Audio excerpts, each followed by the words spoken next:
All of us know the story of Machdo Eretz Yisrael. It's a story which the Rebbe discussed very often, quite passionately, quite intensely and intently, that there was a chassid who came to the Tzemach Tzedek, and he was clearly a greater chassid who felt that he would benefit by living in the Holy Land in Eretz HaKodesh, in Eretz Yisrael, because Avira de Eretz Yisrael Machkim and all the other things. So he came to the Rebbe, the Tzemach Tzedek, and he said he wants to go live in Eretz Yisrael. So the Tzemach Tzedek answered him, as it says in the Rebbe's Rishimis, Rebbe Hillel felt nicht ois Eretz Yisrael, und dir felt ois ja. Rebbe Hillel Paracher is not complaining about wanting to go to Eretz Yisrael. You're missing Eretz Yisrael. Mach do Eretz Yisrael. Make Eretz Yisrael here. This is the story. And of course, there's so much commentary, so many interpretations, so many different circumstances in the Rebbe's Torah and in Chassidus where this phrase is explained.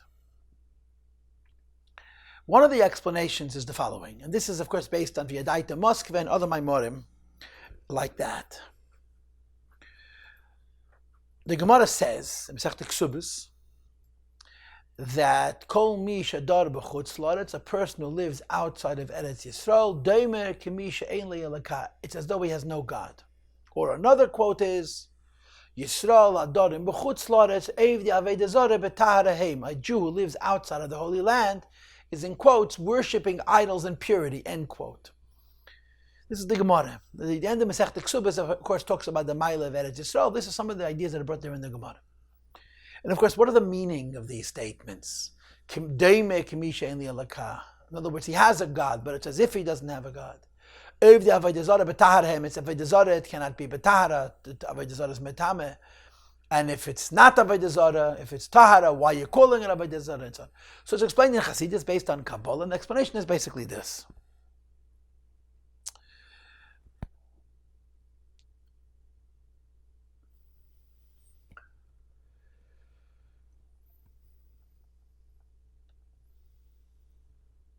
There are four worlds. This is how I'm going to explain it to you. There are four worlds. Atzilus, Bria, Yetzira, and Asiya. Usually, when we speak about the four worlds, Atzilus, Bria, Yetzira, Asiya, we would separate Atzilus and then have Bria, Yetzira, Asiya. There is, however, an alternative where you would explain Atzilus, Bria, Yetzira, stop, and then Asiya would be separate. Why? So let me explain to you in short each of the four worlds, but I'm not going to explain them to you in classic terms. I'm going to explain them to you in very emotional terms, if you will.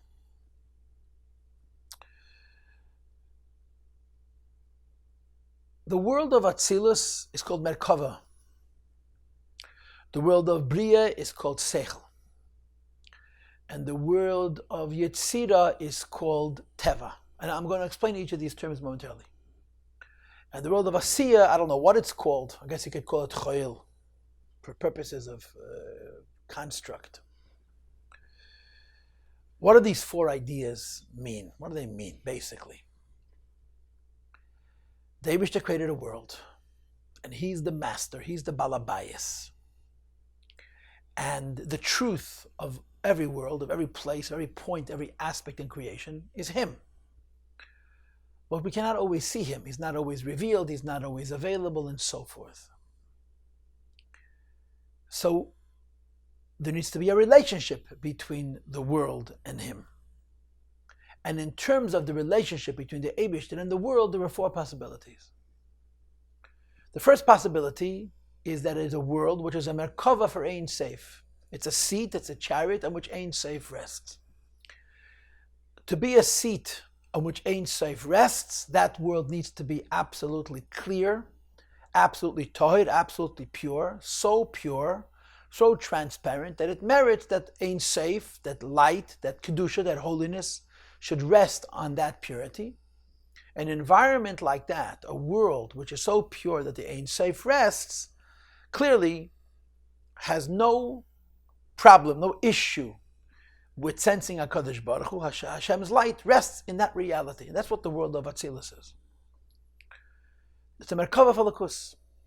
It's so open, it's so able to receive godliness that Ein Sof rests upon it. Bria is not that way. In Elam Bria, there's enough Metzias, there's too much self for it to invite the Ein Sof to rest. But Bria is called the world of Seichel, meaning to say that the world of Bria is a world of intelligence. Intelligence that understands Elokus in an objective way, in an absolute way, and it experiences Avas Hashem and Yiras Hashem, it experiences feelings for godliness, love of God, and fear of God based on the Seichel, based on its intelligence. In other words, the Neshamis and the Malachim. Let's just give a context. In Elam Atzilus are so bottled Elokus, they're a Merkava for Elokus that Ein Sof rests. The Neshamis and the Malachim, El Mabriya, are so intelligent that they have an original or creative understanding of godliness, which is the basis for incredibly powerful feelings for godliness that are inspired by their intelligence. Then you have the world of Yetzirah. The world of Yetzirah is the world of nature. What does nature mean? Every creation has a personality. Based on the personality of that creation, you can have a relationship with God, but you can only have a relationship with God within the limitations of that personality. For example, Malach Mechol is only Chesed, Malach Gabriel is only Gevura. That's their nature. And a person or a creation in Elam HaYetzirah can have a relationship with God, it can learn about God, and it can have feelings for God, but the feelings that a Neshama and a Malach will have for Elokus and Elam HaYetzirah are not going to be emotions that are actually created by the creativity of their intelligence, but rather they're going to be emotions that fall back on the personality, on the nature of the various creations in Elam HaYetzirah. So the intelligence is going to serve the emotions, and not the other way around. In Elam HaBriya, the intelligence is going to be the basis for the emotions, because the feelings are coming from the mind. And whatever one understands on a particular occasion and however one understands is the basis for how they feel. In Elam HaYetzirah, you use your intellect to arouse the natural emotions. Okay? What about Asiya? Asiya is a world where there's no Merkava for Ein Sof, there's no midas based on Seichel, there's no midas based on Teva. So what's left? Just Teva. Meaning to say there is no understanding, no experience of godliness whatsoever, beyond the nature of the world. So if you have to give an avoida application to Asiya, it's Kabbalah Sel, it's Bittul Hayesh. There's no experience of godliness, there's no understanding of godliness, there's no feelings for godliness, not even feelings based on nature, there's simply submission. Those are the four worlds. Atzilus is the Merkava for Ein Sof, Bria is how Seichel creates original emotion, Yetzirah is emotions that are aroused by the mind, but they're limited to Teva, to the nature of the various creations in Elam HaYetzirah, and Asiya is a world where there's none of the above. If I had to say this in different words, I would put it in these words. I would say Atzilus is a realm where all there is godliness. So if this world of Asiya were Atzilus, whatever you look at, you'd see the presence of HaKadosh Baruch Hu.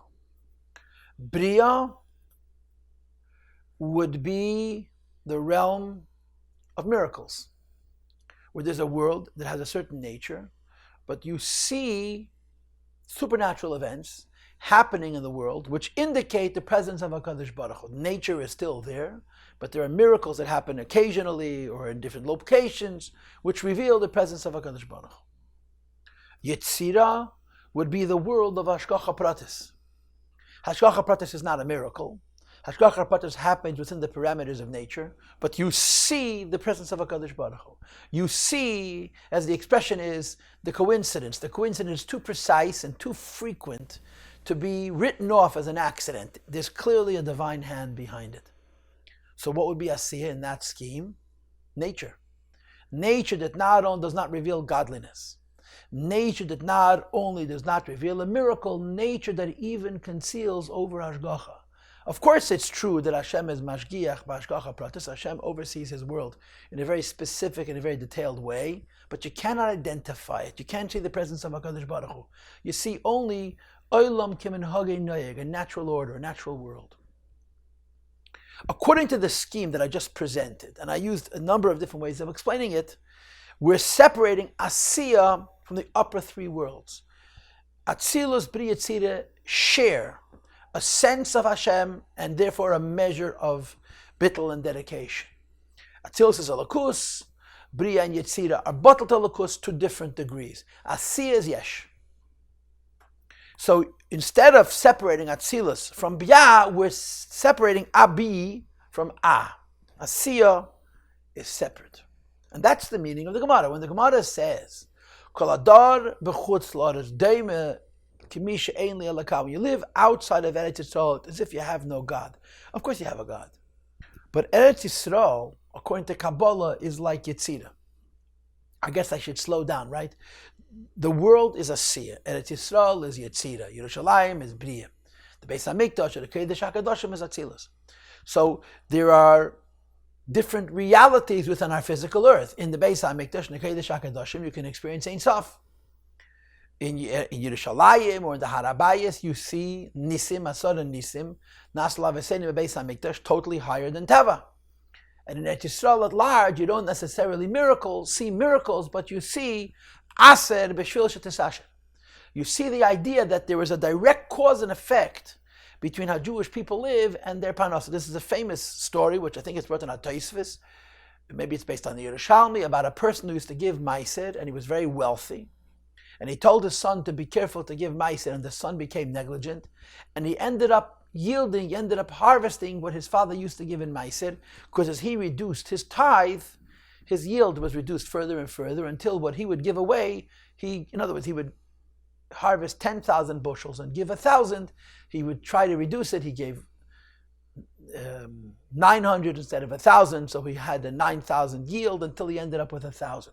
In other words, in Eretz Yisrael, certainly in the times of the Beis HaMikdash, the cause and effect life of a Jew was much more direct. You saw if you're a tzaddik, you were rewarded. If you were not tzaddik, you were not rewarded. But in Chutz La'aretz, it's much more convoluted. It's much more complicated. In other words, even though it's true that the Eibush is mashgiach b'hashgacha pratis, you don't see it. This is also the pshat. In the second Gemara, Yisrael adorim b'chutz la'aretz ke'evdi avei zara b'ta'arehev. If you live outside of Eretz Yisrael, it's like you're worshiping idols in purity. What does it mean to worship idols? Worship idols doesn't mean you don't believe in God. Worship idols means that Hashem is in the heavens. And the earth was given to the angels, to the stars, to the laws of nature.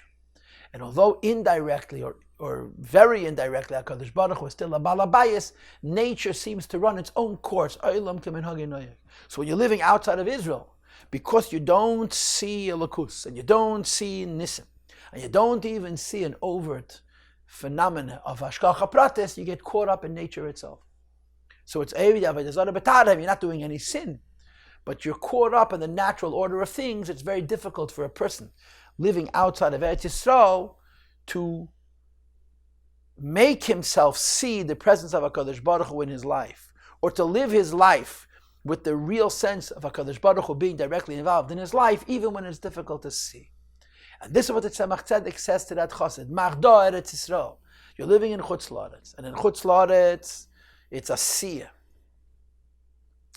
The godliness comes through an additional screen. And as a result of that additional screen, there is no Gili Alakus, there's no Hergesh of Alakus, there's no Gili Alakus, there isn't even a very overt presence of Hashgacha Pratis. And you should live your life as a servant of HaKadosh Baruch Hu until you refine your environment, you refine your Chelek Bo'elam, your particular life, so that you should be able to see the Hashgacha of HaKadosh Baruch Hu even in Chutz La'aretz. And a person who successfully serves Hashem in Chutz La'aretz, outside of Eretz Yisrael, with a real sense of Hashem's presence, makes his piece of Chutz La'aretz into Eretz Yisrael. In other words, he makes his piece of Asiya into Yetzirah. It doesn't mean miracles are going to happen, but it means he'll be able to see the hand of HaKadosh Baruch Hu in his life, Aseh b'shvil shetis asher, and vice versa. That's the pshat in the Maisa. Machda Eretz Yisrael, that you should be able to see the presence of Hashem in your life, even though you're living outside of Eretz Yisrael. Now, parenthetically, and just to complete the matter, the Gemara says, halacha is, in Igul Torah, that Gazru al Gushav al Avira. The halacha is that Avir Eretz Ha'amim Tameh and Afar Eretz Ha'amim Tameh. There's two different concepts of Tumah, which are midrabanan. There's an assumption of Tumah to the air of Chutz La'aretz and to the earth of Chutz La'aretz. So if a person travels from Eretz Yisrael to outside of Eretz Yisrael, he automatically needs to go to the mikveh, even if he did not contact any tumah.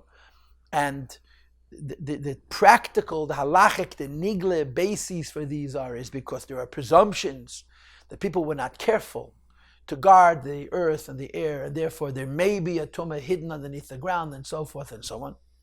But Chassidus, Kabbalah and Chassidus explain the Gazru al Gush of Alavira, the godliness is so concealed because all that is present is nature by itself, without even being able to see the hand of HaKadosh Baruch Hu contained within nature, which is called Hashgacha Pratis. So when there's so little presence of HaKadosh Baruch Hu, automatically there's going to be Tumah.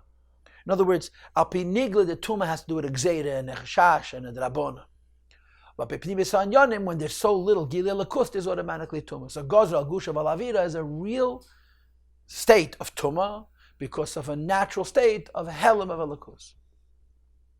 If I had to summarize what I just said in one sentence, the sentence would be that Asiya is separated from the higher three worlds. Although Atzilus is really the only world, which is godliness, but in Bria and Yetzirah there's a real, natural sense of Hashem's presence and a dedication to Him, at least on the level of Bittul Hayesh. And Asiya is a world of Choil and of Klipa, because there's no natural sense of Hashem's presence. You don't have a feeling for HaKadosh Baruch Hu, you have just a submission to HaKadosh Baruch Hu. You don't have a gili of a lakus even on the level of Hashgacha Pratis, and as a consequence it's a place of Klipa. We're learning a Maamar. This is our fourth and hopefully our final class on this Maamar, based on the principle of Parshas. The Parshas have had various labels. We had Chashmal, we had Kosnes Or, we had Nal, we had these things as they were in Atzilus, we had these things as they were in the lower worlds, Bri Yetzirah and Asiya. And of course the idea was that these garments limit the amount of alakus that comes from a higher level to a lower level. And there's good things about that limiting, so that the godliness is able to be brought down and revealed in a lower level, and so on. So the point that the Rebbe is going to make tonight is this. There are so many levels of worlds, and accordingly so many levels of garments that conceal godly light. In Atzilus, which is a world of godliness, the concealment of godly light is that the godly light should be able to descend into the vessels. In Bria and Yetzirah, it's not a world of godliness, it's a world of Metzias, but there's still a real sense of HaKadosh Baruch Hu. So the garments may be covering over what's called in the classics the Mahus of Elokus, but it's still revealing the Metzias of Elokus, and therefore, even in Bria and Yetzirah, there's a bittul. The part of the Maamar we're now going to explore is the Lavush of Chashmal, which is the basis for the creation of Elam Asiyah, where godliness is so concealed. There is obviously some godliness because the world is created and existent, but there's no revelation of Elokus in the kind of way that should give Asiyah a natural sense of Hashem's presence and a natural sense of Bittul HaKadosh Baruch Hu. So let's start to read. Vihine. Kol zeh, everything we discussed before, namely the various levels of Parsa in Atzilus, and the idea that there's also Parsa in Ilmas Bri and Yetzirah and Asiyah, and that the terminology which has become to represent these Parsas is Chashmal or Nal. And you'll see later on in today's class that Rebbe is going to observe that Chashmal has a very, very high source of Makif, and that's why it's able to protect the godliness which comes even on a low level. It says the Rebbe, Kol zeh, everything discussed to date, and the Rebbe discussed a number of different Parsas. But he could have discussed many more Parsas. Any Parsa between himself and Atzilus, between a higher level of Atzilus and a lower level of Atzilus, between Atzilus and Bria and Yetzirah, as well as the Parsas and Bria and Yetzirah themselves, Adayin bebechinas kedusha, it's still levels of holiness. Now, normally we associate the word kedusha with Elokus. Elokus is called in Kabbalah and Chassidus Mahus, and it's only revealed in Atzilus because Atzilus is perfect. Le'yagur chara. Here, however, the Rebbe broadens the use of the word Kedusha to include the idea of Tzva HaShamayim L'cham Mishtachevim, the hosts of heaven are bowing to HaKadosh Baruch Hu. This concept of Tzva HaShamayim L'cham Mishtachevim means how the Nivraim of Bia, Bri, Yitzir, and Asiya are also bottled to HaKadosh Baruch Hu. But they're not bottled to HaKadosh Baruch Hu in a bittul b'metzias, meaning to say, they're not bottled to HaKadosh Baruch Hu because they sense the presence of the Ein Seif and are simply representing the Ein Seif. Rather, they have their own identity. This is the first thing in the reality of Tzva Shamayim is themselves. But from that vantage point, they have an understanding of Elokus, which causes them to bow, even if the bowing is only chitzonius, even if the bowing is only a bittul hayesh. Says the Rebbe, Shagam hayesh bottle. Because even in Bria and in Yetzira, where there is yesh, there is bittul. So to use again classic language, Atzilus would be called bittul b'metzias, because it's a sagas from Husa Velakus, from Husa Havara Velakus. Bria and Yetzira would only call bittul hayesh, because it's a saga of the metzias of Velakus. But there's enough of a gili of that metzias. In other words, that Hashem exists is evident in the miracles. That Hashem exists is evident in the Hashgacha Pratis, although you're not experiencing the Ein Sof itself. And therefore there's a bittul hayesh. Bittul hayesh means there is a sense of purpose of serving HaKadosh Baruch Hu, even though the servant's center is himself and not HaKadosh Baruch Hu, because only in Atzilus is the center of a creation, it's Zvekis and Elokus. Line 114. Ach me Asiya Lamat. When you get to the world of Asiya, and then what's lower than Asiya?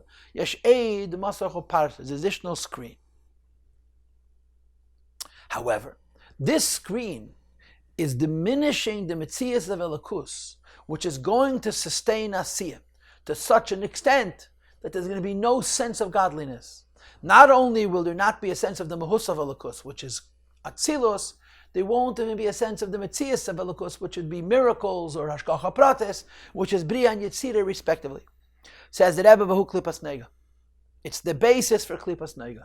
Klipas Nega, the way you're reading it, and this Maamar begins in Asiya. Now the emes says there's Klipas Nega in Bria, there's Klipas Nega in Yetzira, but there's a certain degree of bittul. Klipas Nega, which has no bittul at all, is Dafke in Asiya. And of course, Klipas Nega is not bad, right? Sholosh Klipas Atmeis is bad. But Klipas Nega is not good. It's a creation whose center, whose essence is itself. V'hu, and the basis for the creation of Klipas Nega in Asiya, which is a world where not only is there no gili of Mahus of Elokus, there's not even a gili of Metzias of Elokus, is this Parsa, V'hu bechinas orla chefefes ala bris. Just like physically, when a man is born, there's a bris, and the bris is covered by an orla. Similarly, mystically, spiritually speaking, the Eibush created a world of Asiya, and the world of Asiya is covered by a garment, by a lavush. And the garment which is covering the world of Asiya creates an environment where there's no sense of Hashem, not the Mos of Hashem, not the Metzias of Hashem, just of itself. Says the Rebbe Vahu, and this screen, this curtain, this orla is Havdalah Beikeh, separates between holiness and unholiness. I'm on line 119. This is the pshat of Inyan Ashabar Elokim Las, as the Gemara says. And even though the Eibush created the world, and Eilam Amiluin Nivra, he made the world perfect. Nevertheless, at the same time, it's Lases. And the word Lases is extra. And the Chazal translate the word Lases as Lasake, that the perfect world needs to be perfected. How so? The world is perfect, but you don't see the Eibush. And the correction would be to remove the blockage that in this perfect world you should see the presence of HaKadosh Baruch Hu. First in Hashgacha Pratis, second in miracles, and ultimately in revealing godliness. And this is what the Gemara says, this idea that turmusim, that beings need to be corrected. This of course is an allusion to the Gemara, where the Gemara says a story that I think Rabbi Kiva was asked, if Hashem is moyes, is disgusted by an orla, why did he give us an orla? And he answered the question by saying the Eibush created beans that have a very thick, harder shell, and he wants us to cook them. And only then can we eat them. In other words, Hashem created the world in such a way that we need to contribute, we need to be mavadet and correct. And the same is true in the person. The Eibush made a person with an orla that he should remove. And there's a similar Gemara also about the poor people in Tzedakah. Although it's true that man was created in the image of HaKadosh Baruch Hu, however, there's a screen which covers over the godliness of HaKadosh Baruch Hu. We are in the image of God, but the sense of being in that image is covered over. And the removal of the bris exposes how we are in the Talmud Musav Elokus. And spiritually, what does this mean? That in the world of Asiyah, which is a world of Teva, without feelings for HaKadosh Baruch Hu, in the world of Asiyah, which is the world of Teva, without sensing, Hashgacha Pratis, there is an avoid of Machda Eretz Yisrael, of removing the blockage, that you should have a sense of HaKadosh Baruch Hu, even in Asiyah, even in Chutz La'aretz, and even in the weekdays. Says the Rebbe, and it requires correction. The ordinary has to be transformed into ordinary, which is made with the holiness of what is pure, or what is open, what is possibly able to access the concept of holiness. In other words, you want to change Asiyah into a world where there'll be a natural sense of HaKadosh Baruch Hu on the level of Hashgacha Pratis, and level of Nes, and even level of Merkava. How? In other words, what's the process of Machda Eretz Yisrael? What's the process of living in an environment where godliness is so densely complicated that all you see is nature? You don't even see the divine hand within nature, and you certainly don't see the supernatural, and you certainly don't see the presence of HaKadosh Baruch Hu in the world. How do you make Chutz La'aretz into Eretz Yisrael? So let me just add one more little detail. And the final detail is, and this is mentioned in Tanya Perek Lametes, chapter 39 in Tanya, that just like there's a difference between outside of Eretz Yisrael and Yerushalayim and the Beis HaMikdash, Asiyah, Yetzirah, Bria, Atzilas, there's also a difference between the weekdays and Shabbos. The weekdays would be Asiyah, and Shabbos would be Yetzirah or Bria. In other words, even in Chutz La'aretz, on Shabbos, the world is uplifted, and even in Chutz La'aretz, outside of Eretz Yisrael, on Shabbos, you can sense the presence of HaKadosh Baruch Hu in Hashgacha Pratis and in miracles and so on. So when you say that the Eibishter created Asiyah, and that Asiyah is categorically removed from Atzilus and Bria and Yetzirah, or Yetzirah, Bria and Atzilus, because in those worlds there's a gili of something, either Mhusav Elokus or Metzias Elokus, on a level of Seichel, on a level of Teva. While in Asiyah there's none of the above. There's an avoida of Machda Eretz Yisrael. So there's two techniques. The first technique is on line 122, and the second technique, which is the more relevant one, is beginning on line 130. So let's do them one at a time. Number one, Al Yedei Shenechlal B'Kedushas HaShabbos, by bringing Shabbos into the weekdays. When Shabbos comes, Chutz La'aretz is holy. When Shabbos comes, there's all kinds of halachas have to do with Shabbos. It's all connected. All of these nigla halachas, which are based on Gzeiris and on Chumris, have a mysticism that either comes after it or really comes before it. And Shabbos, Haaretz doesn't lie. So if Haaretz said that something is mu'usir, you can trust him. And after Shabbos, it becomes retroactively d'mai. Why? Because Am Haaretz Eini Mishake b'Shabbos, the basis for the ability of the Am Haaretz to lie is because he's a state of Tumah. Tumah simply by the virtue of the fact that he's in Asiyah. And on Shabbos he's in Yetzirah or Bria, doesn't lie. There's a higher world. Ki Shabbos hu Kodesh. Shabbos is holy. Sha'az Meireiro Atzilus. There's a light of Atzilus shines, but it's a lot more complicated than that. It's not like you're experiencing Ein Sof on Shabbos, because even though on Shabbos the light of Atzilus is shining, but it's Aidei Bria, it's through the screen of Bria. But beli masach shmein bria li yetzira. So there is the levush of bria, but there isn't the levush of yetzira. Ben yetzira vasir, there isn't the levush of vasir. So on Shabbos, this world is a kedusha of elam bria, and therefore on Shabbos you could see the hand of HaKadosh Baruch Hu even in Chutz La'aretz and so forth. Because if the garments of Bria Yetzirah don't obstruct, for sure the screen of Klipa, which is even lower than Asiyah, does not obstruct. Because the light of Atzilus, which is passing through Bria, is not passing through Yetzirah, Asiyah, and Klipas Nega. Which is why the halach is a nigel detay, ha'adam who moves on Shabbos, a person is removed from weekday activities. He's not engaged in physical things. And of course, as you know, what's the criteria of the Lamed? That's malachas of Shabbos. What constitutes the work of the weekday? Changing the world, creating a newness in the world. That's what's considered a malacha. Your ability to change the Eibishter's world is based on the fact that you don't feel the presence of Hashem, so you're sort of a balabas. But on Shabbos, it's Shabbos, Lech Lecha, Jew rests. And all that's present is Avaya Lekecha, b'chinas bitl, a state of bitl. Although even on Shabbos, since Atzilus is meir through Bria, The Gili of Elokus is not Mahus, which is Atzilus, but Metzias, which is Bria. Nevertheless, Yesh Misha Batal V'Cholur. It's a measure of Bittul.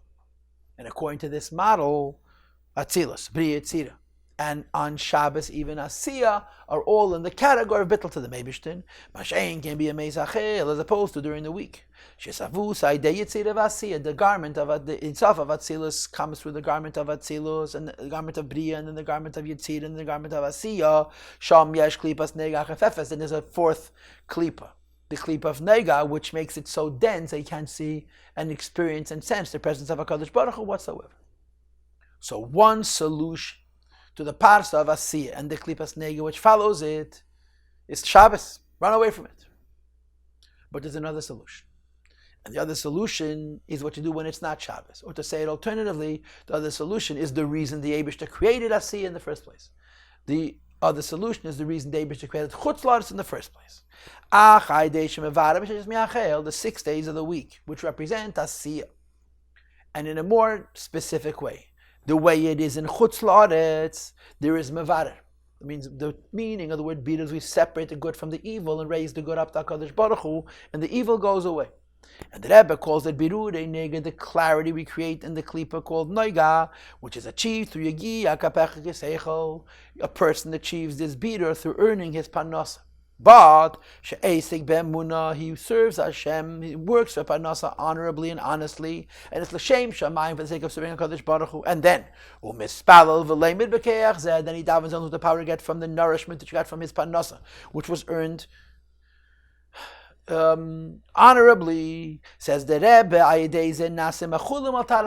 this makes the chulin, the asiya, the chutz la'aretz, the yemei sachel holy, even while it's still chulin and weekday and so forth and so on. So that was a very interesting thing. The bidur of Elam Hazeh is not through davening and learning. The bidur of Elam Hazeh is through making a parnasa. Honestly, honorably.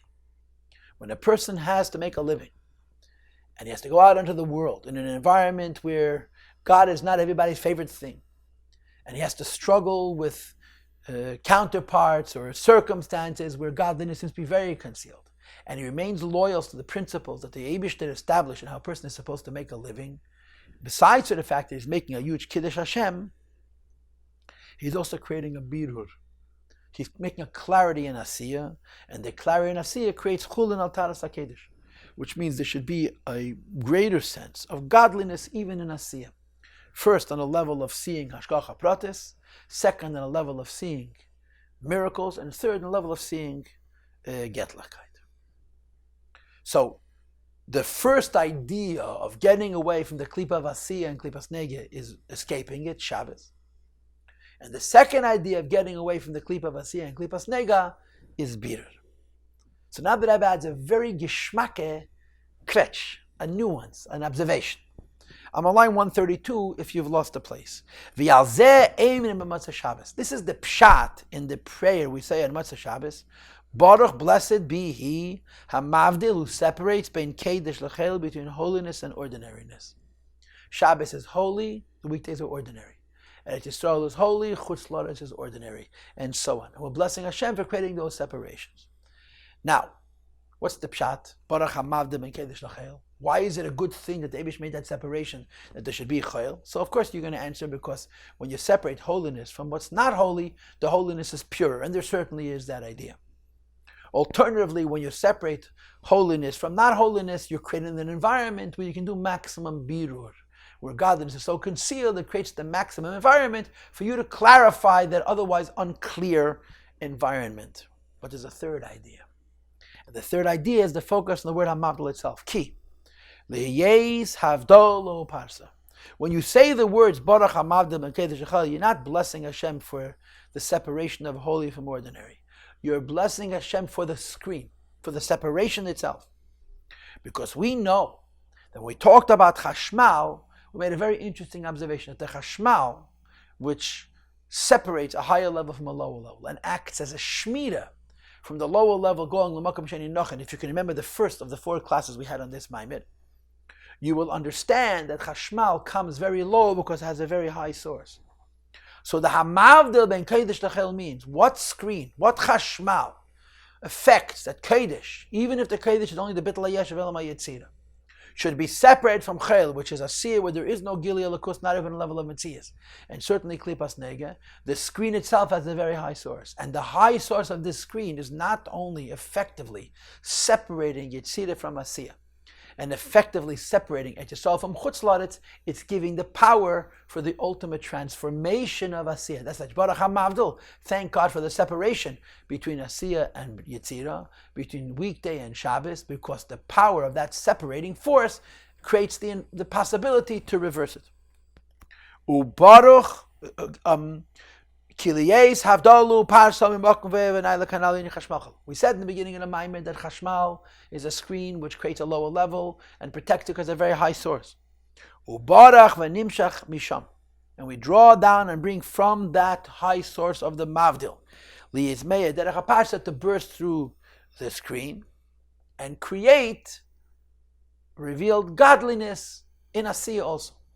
So you have two steps. The first step is Hamavdil, you want to create Asiya. And the second step is you want to bring into Asiya Machda Eretz Yisrael, to bring into Asiya Gili Alakus. Why? Kim Loi Haya Parsa, if there wasn't the screen in the first place to create a Chutz Laretz, to create an Asiya, to create an environment where godliness is completely concealed. Says the Rebbe, there'll be no such thing as creating a world in a way of Yesh, which is totally me'ayin, which is only in Asiya, in total denial of its source. And therefore, the idea of correcting an Asiya, there's an environment, there's a realm that's called Yesh. Because not only is not batal b'metzias because he feels the mahus of Elikus. He's not even batal in his bittul Yesh because he knows the metzias of Elikus. It's only Yeshes. He has no bittul, not a bittul of Atzilus, which is called mahus, not a bittul of Bri and Tzidu, which is called metzias, zero bittul. Because the Eibishter created a screen to block out any sense of godliness, not only the mahus of God, but the metzias of godliness. And therefore there's a yesh that sets up tikkun chulish nasu al taras hakedesh. So the screen has a very high source. And on the one hand, that high source of the screen creates the separation that should be in Asiya. But the screen, which has a high source, which sets up the situation for the creation of Asiya, is all there because of the high source, which gives the power to transform the chulin and the chutz la'aretz and the yemei sachel into a birur and to an elevation to lakus.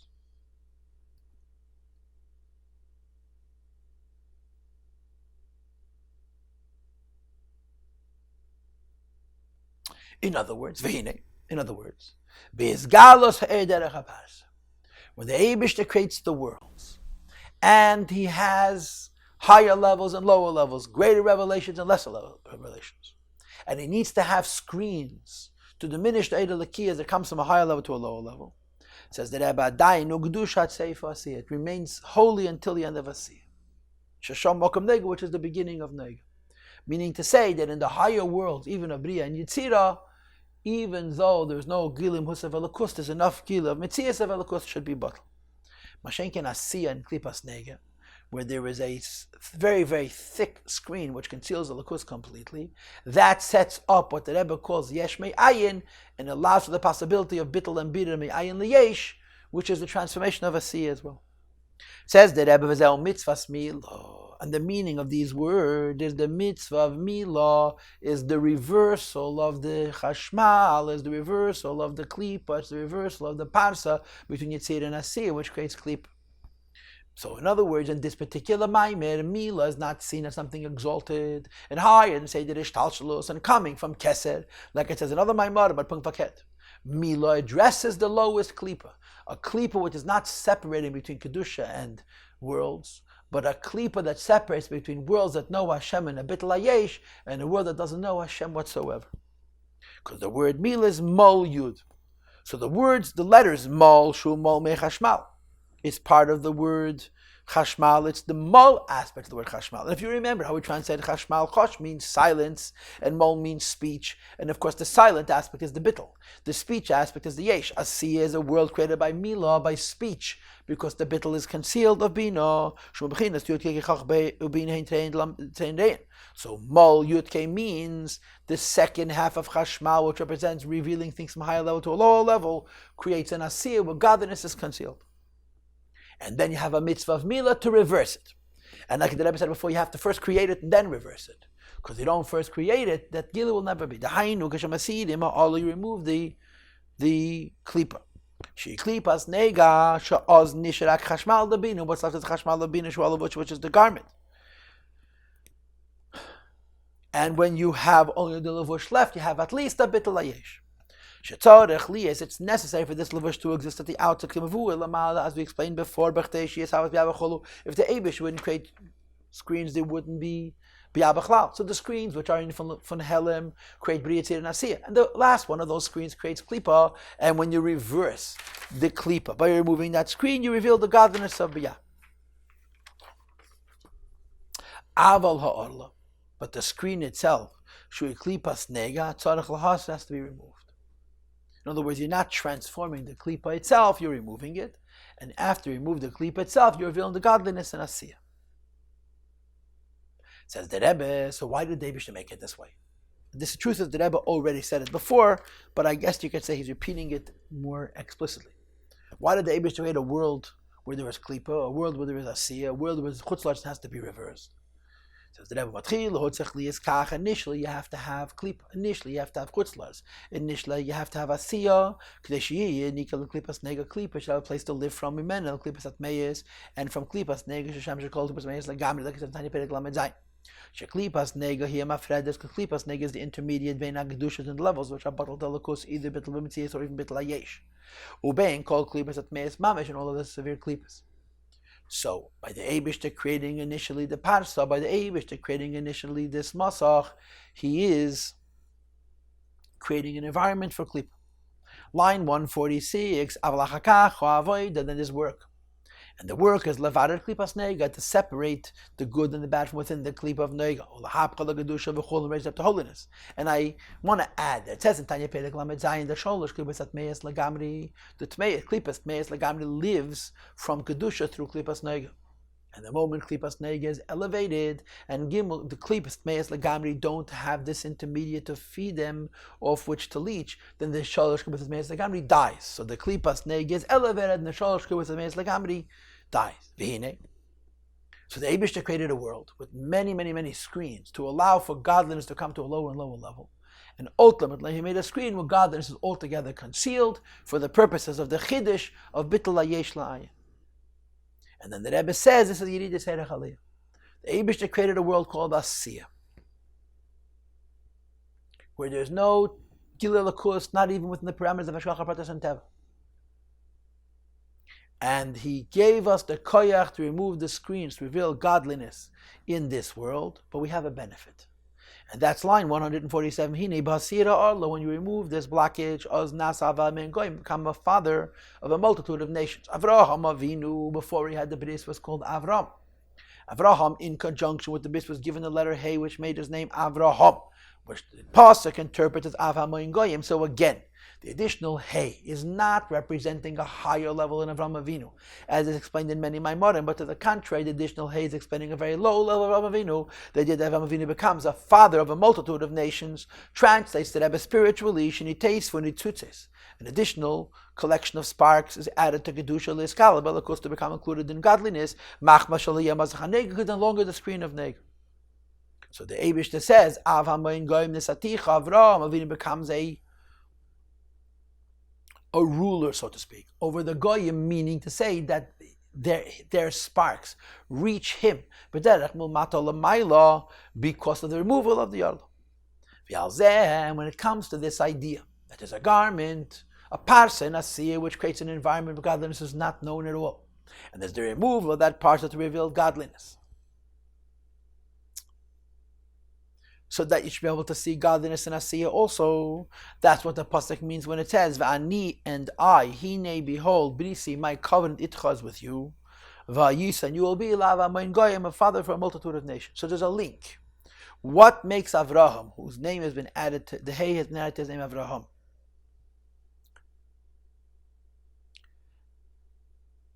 Avraham.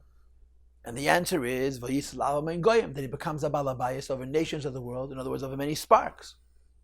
So the pasuk says, "Va'ani hine bisi itoch," by the Eibishter making the bris and removing the klipa, the orla, the klipa on the very lowest of levels, so he can become an ava mein goyim. Not only did he seize godliness in the lower worlds, but he becomes a teacher and an inspirer to a multitude of nations that they should serve HaKadosh Baruch. And he has very interesting observations. Ani is Zakev Gadol. The trop under the word Ani, V'ani, Hinei B'risi Toch. So the Zakev Gadol, he translates literally, Zakev Gadol means to stand up greatly. So he says that this goes on Keser. Ki Ani Eisi Es Ayin. The word Ani, which means I, has the same letter as the word Ayin, which is the Madrega of Keser, Shemalchasu Keser. V'Zakev Gadol, standing strong, the trop on Ani is Hanukishim Esalas Lamayla, as it ascends upwards. So the Eibush says to Avram Avinu, I created the Klippa, and I am going to give you the power to remove that Klippa, and as a consequence, make you an Ava Amoyin Goyim, because by myself I'm Ani, I'm Keser and I'm removed. Upirusha, and this means Shadei HaMila, we do a bris Mila. So then the Ani, which is naturally removed, is invested, gets involved. Haribrisi mamish itcha, my covenant is with you mamish. Now there's a little bit of a difficulty understanding the words, because until now, it seems that, so to speak, the reward for bris is vani. At this point, the reward for bris is the word brisi itself, as if it were to say bris yud, but I'm not sure. Be that as it may, there are two distinct words that both denote the godliness which is revealed through the transformation of Asiya into Elokus, the word Ani and the word Brisi. V'hainu is Gal Yesed, revealing the godliness of Yesed, Kikol, Parshas Kele B'chenis Yesed, all screens come to the level of Yesed, B'chol Eilam, Yesed, Abad, Zeif, Asiya. In each world there's many Partsufim, and in each world, in each part of Yesed, there's always the intermediate. So there's always a Yesed, which is the basis for the Pars. So when you say Ani, Hine, Brisi, Mamash, Itcha means you're going to reveal the godliness of the Parsa. Shenasa Orla Mamish, the screen itself is the source of Klipa. Ubakrisa Sa'alu, we cut away the Orla. Nasa is Galas, Brisi Mamish, revealing Yesaid, which is Brisi Mamish. Ani Zachav Gadol, which is Keser. So you're Mamshach from Keser, you're Mamshach from Yesaid, but it's all better than being Mamshach from a state of Klipa. Leis Itcha Mamish, Sheirum Ezgal, Lamata, Kamei Lamayla, godliness to rest from Avinu, even not here in this world. And that's the pshat in this pasuk, this Maamar. The Maamar began with Vivdila Pareches Lachem, and it's connected to the Parshas Hashavua. Could that do with the Orla, which is a screen? And again, as I said, what's interesting about this Maamar is we're not explaining the Bris Milah in a very exalted way as it's done in many other Maamarim. To the contrary, we're actually explaining the Orla at a very, very low level, and that the Eibishter created it to give us the opportunity to be mevarer what's beneath it, and to bring it to the Eibishter and Mekava Av HaMoin Goyim.